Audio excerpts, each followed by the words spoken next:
عليكم ورحمة الله وبركاته. أهلا بكم في مطبخ برديس. صيانة العصار اللي هي في التوشيبا النص اوتوماتيك. ماشي يا جماعة، في ناس كتير بتشتكي من ان العصارة بتاعتهم ما بتعصرش او ما بتلفش، بمعنى اصح فيها مشكلة. احنا بالنسبة لنا كستات بيوت ممكن نعرف هل المشكلة اصلا من العصار ولا المشكلة في تحتها هدوم وراها هدوم بتاع. طبعا احنا كده مش هنعرف ايه كده، ولا هنعرف نشوف، وممكن نكسر العصار نفسها ولا نعمل. اسباب العصار انها بتبوظ كذا حاجة. اول حاجة ان انت تحطي حمل اكتر من حملها. يعني انا شفت واحدة بتحط الحاف وعمالة تدكه بالقوي، طبعا باظت العصارة الحمد لله في ساعتها. ان انت تبقي مهمله فيه هدوم واقع وراها. طبعا احنا مش هنعرف نمد ايدينا ولا كده. هوريكم طريقه تخليكم ازاي تعرفوا ان العيب من العصار نفسه ولا العيب ان في حاجه محشوره تحتيها.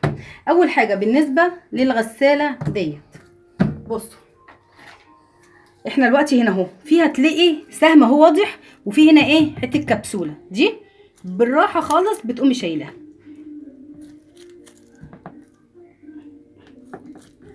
معلش انا لازم اوريكم خطوه خطوه. انا ممكن اشيلها انا اهو، شايفين اتشالت اهي، اهي محطوطه تاني اهيت، وبنبتدي نشيلها اهو.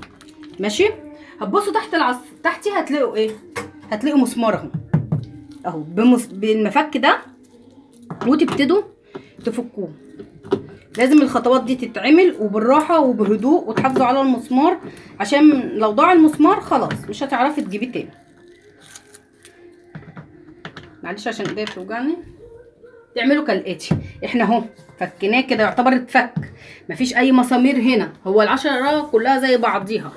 الخمسه بقى او السبعه انا مش عارفه، بس تقريبا برضو نفس القصه. بتقومي عامله كالاتي بالراحه خالص، وبكل ما تتعافيش على الحاجه تبتدي اهو، شايفين ولا اسهل. ارجعها لكم تاني اهو، سامعين التقه؟ بتقوم انت جايه بالراحه ايدك كده تحت هنا اهو بالراحه اهو، وتبتدي لان دي معموله متكبسنه فيها كباسين من جوه. بتبتدي بالراحه اهو، شايفين اهو بكل سهوله تبتدي تشديها اهو كده. بسم الله اهو، طلعناها بكل سهوله. خلاص يا جماعه لحد دلوقتي مفيش اي مشاكل. دلوقتي احنا اهو جينا عند العصار، في ممكن يكون غالبا في هنا هدوم محشوره. ماشي، في اي حته من الاجزاء دي هدوم معصوره، محشوره قصدي، انا اسفه. يا اما حاجه دي بتبقى في العشرة بس يا جماعه، شايفينها؟ عشان انا مش هقدر احركها كتير عشان مبوظهاش.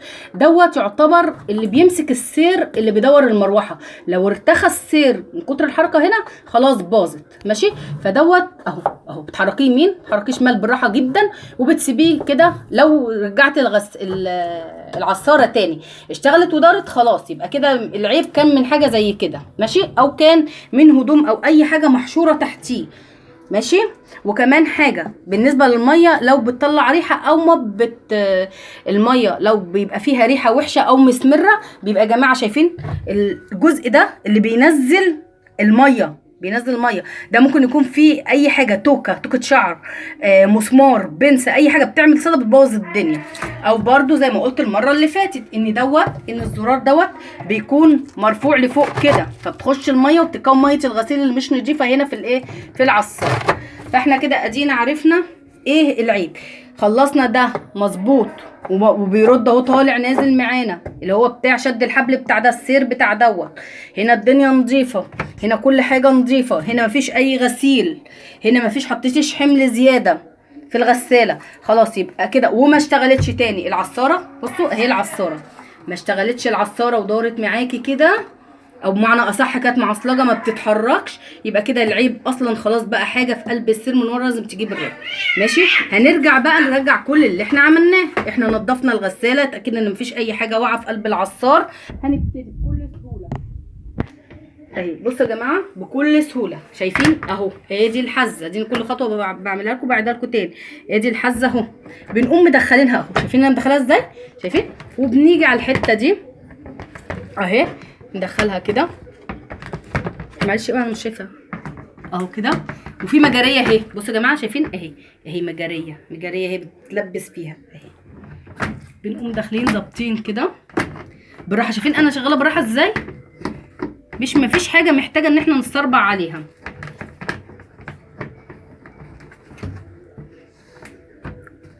معلش هي لازم تتركب في قلب البيت بتاعها صح، عشان انا ما اخسرش غسالتي، لان دي كنز بالنسبه لي اهو. شايفين دخلنا الحافه دي يا جماعه، هي كانت مشكله دلوقتي عشان اوريكم بس ايه المشكله اهي.